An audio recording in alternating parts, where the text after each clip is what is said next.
The entire Jedi philosophy is rooted in exploring the mysteries of the Force and documenting its abilities. Because of this, the Jedi have a vast wealth of knowledge, and it is almost all stored in the holocron vaults of the Jedi Temple on Coruscant.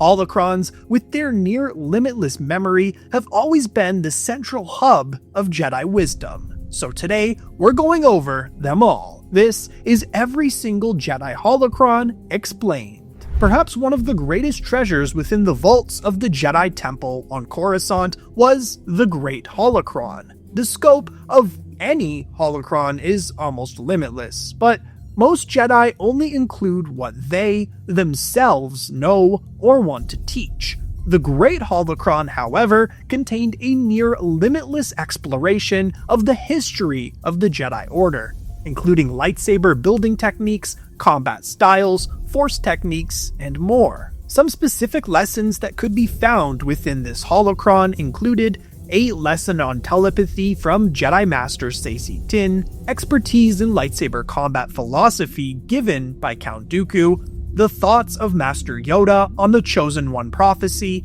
a force technique of inducing a powerful nausea on enemies provided by Oppo Rancisis, and many more. There was so much information stored on this holocron that the oldest and wisest Jedi of the Order, Grandmaster Yoda, was thought to struggle with its depths, according to Jocasta Nu, the chief librarian. The holocron of Sar Aorn was a Jedi holocron programmed by the person or blob it was named after, and who also served as its gatekeeper. Gatekeepers are like the Star Wars version of Siri or Gemini. They're effectively an interactive entity, usually the creator of the holocron or that segment of the holocron in a holographic form that can have a conversation with the user. This holographic apparition of the holocron creator helps guide its users through the mysteries held within. Aorn was extremely cautious as the gatekeeper of his holocron, tasked with determining who gets granted access to what knowledge may be found within.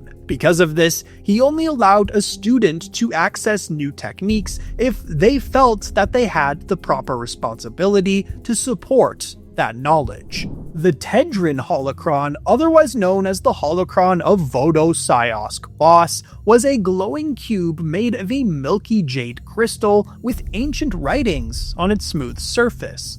It doesn't take the form of a typical Jedi holocron, but that's because it was made over 4,000 years before the Battle of Yavin. Like other holocrons, it was an interactive source of wisdom, combining crystalline formations and hardware, with its metallic parts being embossed with cryptic designs. The gatekeepers of this holocron kept the green ethereal glow and would act as an interactive guide for whoever accessed the holocron. However, the deepest secrets held within the holocron could only be accessed by an individual strongly bent to the light side of the Force. Essentially, only Jedi could access this holocron. The goal of this holocron was to help Masters access the deeper secrets of the Force. Any Jedi, whether they're a Padawan or a Master already significantly trained in the ways of the Force, could always significantly benefit from this learning source. Many holocrons exist to offer guidance on specific topics, some of which were given by Master to apprentice from generation to generation. This was the case for Jedi Master Barnabas Vim. This holocron was kept in the Jedi archives and contained recordings of Vim to be given to his Padawan Vix Phonic, after he left to search for the origin of something called the Echo Stones. This would later be a task that his former Padawan would undertake as well. Discovered by an agent of the Rebel Alliance on the planet Dantooine, the Codex of Tython was one of few Jedi relics that recorded thousands of years of technological accomplishments. While the Rebel agent was determined to deliver it to the Alliance, the discovery would become known to the Galactic Empire, which would seek to obtain the holocron itself. Saved from an Imperial ambush by a Zabrak Jedi, the rebel soldier would learn that the Codex had been missing some fragments which would be needed to reinsert into the holocron before it would become operational. The Jedi would provide one such fragment, with the other 3 able to be obtained at great risk from the rebels. The holocron would be reassembled, but that achievement would be overshadowed by another Imperial intervention. An ISB agent searching for the Codex was able to find and access it. While it initially flashed with dozens of images of different worlds and cultures, this Imperial agent was interested in the plans for a device that could move asteroids. This was initially intended to be a tractor beam for mining, but the ISB agent was more interested in the military applications of this power, possibly capable of even crushing a starship. The agent would contact the self-proclaimed Grand Admiral Andal Sate and show him the plans of the superweapon. This weapon would later be installed on Sate's Imperial-class Star Destroyer, the Black Guard. The unidentified holocron found on the planet Sarian fulfilled a function similar to a map. It was carried aboard a Jedi starfighter that crash-landed on the planet, though the local farmers who found the mortally wounded Jedi kept the holocron safe until others could retrieve it. Ultimately, the holocron would be taken by the Sith, who arrived on the planet in search of the device. Jedi holocrons are often most identifiable by their cubic or polyhedron shapes, but the Dakshi holocron takes a shape resembling a Sith holocron. This holocron was a metallic pyramid-shaped Jedi holocron dating all the way back to the Old Republic. Even without being accessed, it emitted a faint hum, which would block out distractions and allow Jedi to focus and attune themselves to the Force. Often, we'll learn lots about certain aspects of some holocrons, or even what some contain. That cannot be said, however, about the Delanor holocron. The only thing we know about this particular Jedi holocron is that it was discovered on the planet Dalanor in the years before the onset of the Clone Wars. The holocron constructed by Grandmaster Bile Ductavius would soon take his name, becoming known as the Ductavius holocron. This Jedi Grandmaster served as the Supreme Chancellor as well as the leader of the Jedi Order in the aftermath of the Pius D. Crusaders. Following his death, this holocron was stored on the planet Ossus, where it was lost in the planet-wide evacuation as a result of a nearby supernova. The holocron contained accounts of ancient history, both on the Jedi Order, but also the Galactic Republic as a whole. Researchers would later come to believe that the contents of the holocron could rewrite galactic history and lead to the rediscovery of several lost worlds. The holocron of Olinic Eklis was unique. Made by a Kamasi Jedi Master, he would store much investigative knowledge in this holocron, along with many Memni, deep and extremely vivid memories which could be produced by the species. These memories could be accessed through the holocron by Jedi who possessed significant telepathic abilities. The holocron of Eno Cordova was initially given to him by the Jedi Master and librarian Jocasta Nu, which he chose to hide due to its importance in rebuilding the Jedi Order. This holocron contained a list of Force-sensitive children and was hidden within a vault on the unknown planet of Bogano after he had a vision of the fall of the Jedi Order. Cordova wanted to ensure that the vault was locked to all except someone who could trace his movements throughout the galaxy and uncover the history of the Zepho species. This holocron would come into the care of Cal Kestis and Cordova's droid, BD-1, after completing their journey alongside Sir Junda, Cordova's former apprentice. The holocron would be destroyed by Kestis, who stashed its remains on the Mantis. Sin was one of the most famous lightsaber duelists and instructors in the entire Jedi Order, and also the head of the security for the Jedi Temple on Coruscant. Drelig contributed to many databases for the Jedi, including instructions on the lightsaber forms within the Great Holocron. Unfortunately, after the destruction of the Jedi Order and after the death of Master Drelig himself, his holocron came into the hands of a private collector, who eventually put the artifact up for auction. The holocron would be sold to a young noble named Rin Praji for several million credits. Luke Skywalker's holocron was constructed when Luke had become the Grandmaster of his own new Jedi Order. This holocron would hold accounts of Skywalker's thoughts regarding the lost tribe of Sith, Vistara Kai, the fate of the Sith meditation sphere ship, the Dark Man's identity, and the entity of Abeloth. The holocron of Jedi Master Odan was constructed nearly 4,000 years before the events of the Battle of Yavin. The device itself contained teachings of the Ancient Master, but it was around 400 years before being rediscovered by Jedi archaeologists. The holocron would come to be stored in the Great Library on the planet Ossus, along with other Jedi artifacts. The holocron of Prophecy was a holocron containing, you guessed it, prophecies. One such prophecy referred to an evil once dead returning when the righteous lost the light, which many Jedi suggested referred to the reincarnation of the Sith, whom the Jedi thought destroyed.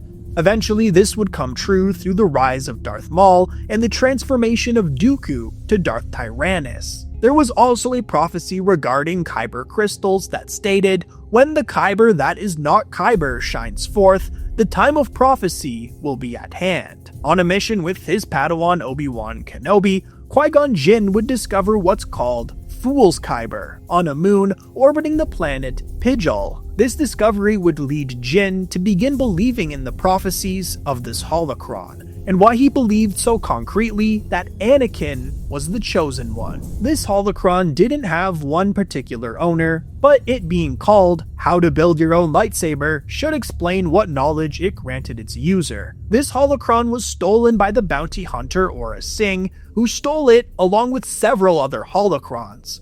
Unfortunately, Sing would find it impossible to sell and would jettison it into space thereafter. The holocron of Kanan Jarrus was given to him by his master, Depa Billaba. During the Age of the Empire, Kanan was forced to hide his sensitivity to the Force, but managed to keep his lightsaber as well as this holocron. Embedded in the holocron by Kanan was the recording of Master Obi-Wan Kenobi that he received from his Jedi comlink. It was this message that Kenobi would send from within the temple walls, asking Jedi not to return to Coruscant and that the Order had fallen. The holocron also had a holographic recording of Anakin Skywalker explaining how to deflect incoming blaster bolts with a lightsaber. Kanan didn't have one, but two holocrons to his name. Early on during the Lothal insurrection, the Jedi would discover a 12-sided Jedi holocron. He hoped that it would lead him to more surviving Jedi and attempted to access it, only to learn that it was emptied of all its secrets. The holocron, however, had a purpose in Kanan's explorations with Hera Syndulla. On a mission to retrieve an informant, a telepathic entity possessed the droid Chopper, after which Syndulla convinced it to inhabit the holocron instead. Unfortunately for this malevolent entity, when it entered the holocron, it found out that there was nothing inside, but also no way to escape. On the moon Alaris Prime, a Jedi holocron with a gray circular base and a blue central sphere could be found with 3 pointed prongs extending from the base. It contained knowledge of an ancient grove associated with the Jedi Order and could generate nova crystals when placed within a Jedi temple. The moon was colonized by Wookiees between 39 and 36 BBY, and was discovered in a gap in the forest inside a Wookiee camp. Jedi Master Qui-Gon Jinn wanted the holocron secured and received permission from the Jedi Council to have the Wookiees build a temple to contain it. The holocron of Arca-Jeth was created by Od Bnar. It would act as a repository of information to be passed down through thousands of generations of Jedi, eventually coming into the hands of Arca-Jeth himself, who loaned it to his friend and fellow Jedi Master, Thawne. It would become lost on Jeth's homeworld and would not be recovered until the New Republic era during an archaeological dig. Kerobani's holocron isn't named after a Jedi Master, but rather from the pirate that stole it. This holocron would be taken by a New Republic corvette and taken to the pirate's base on Rathalay to add to his collection of rare artifacts.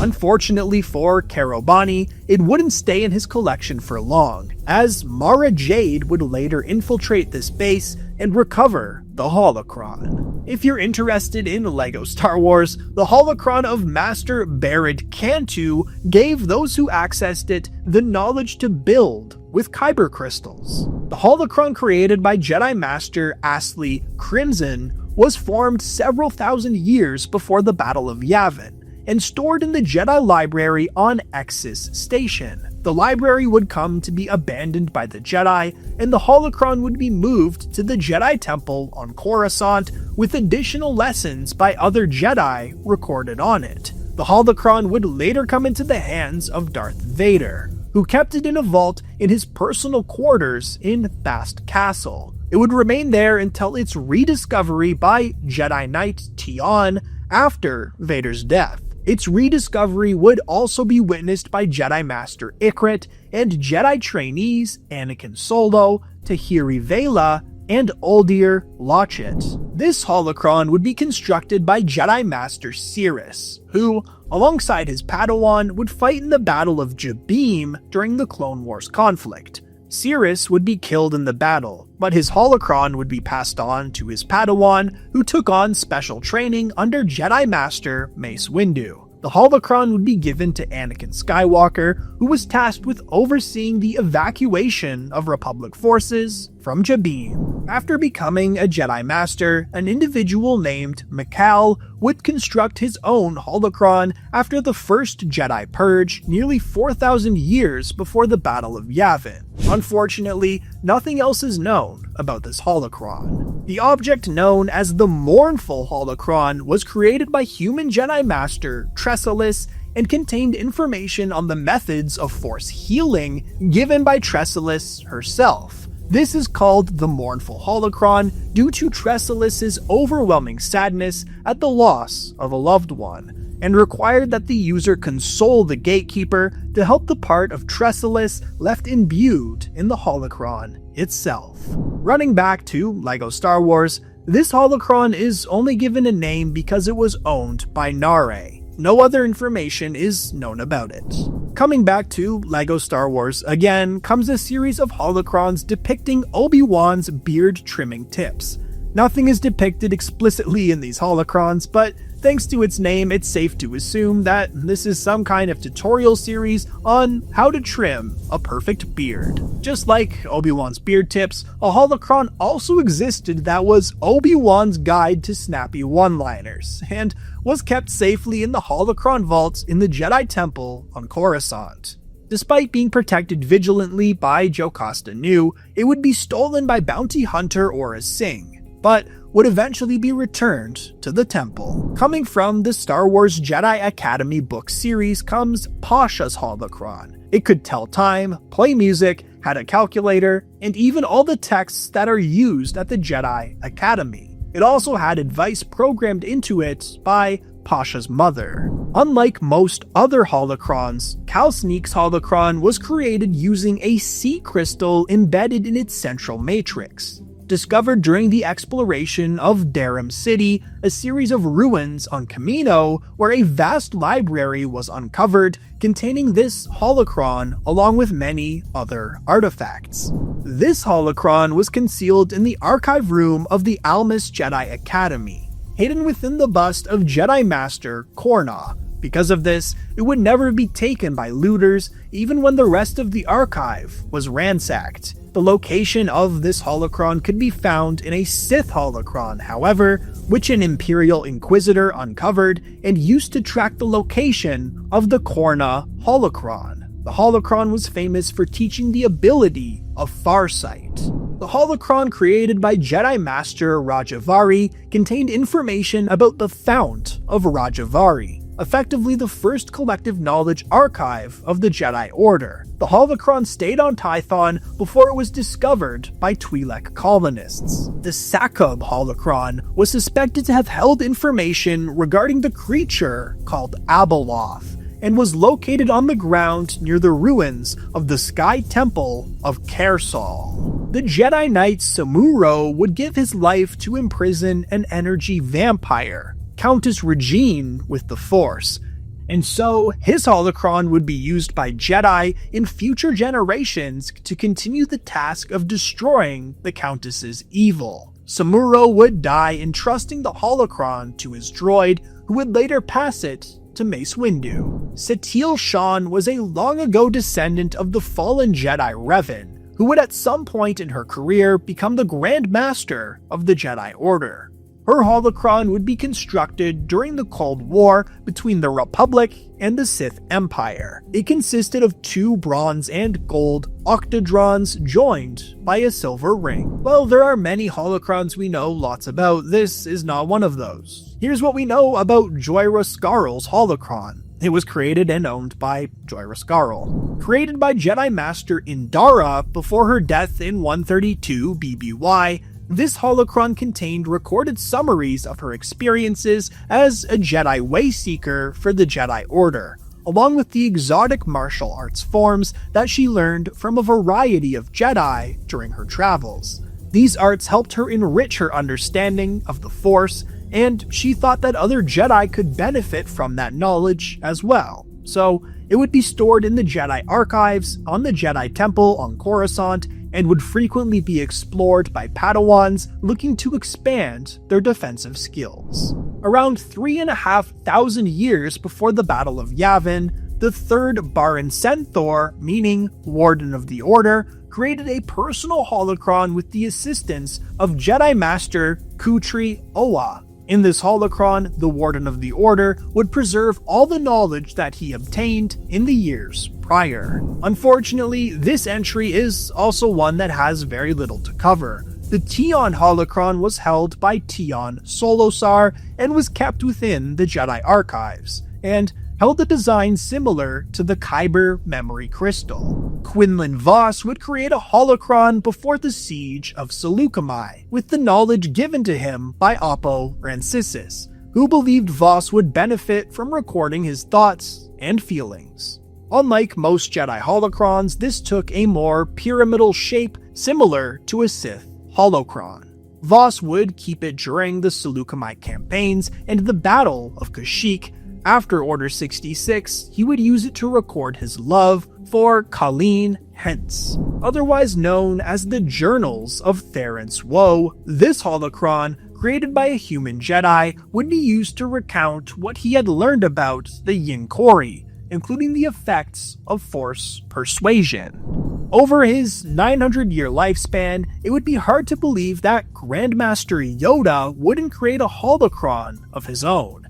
Thankfully, we would find it hidden deep in the Jedi archives on Coruscant. This holocron was made by Yoda when he already attained the role of Grandmaster, and would contain small details on the various aspects of the Jedi Code.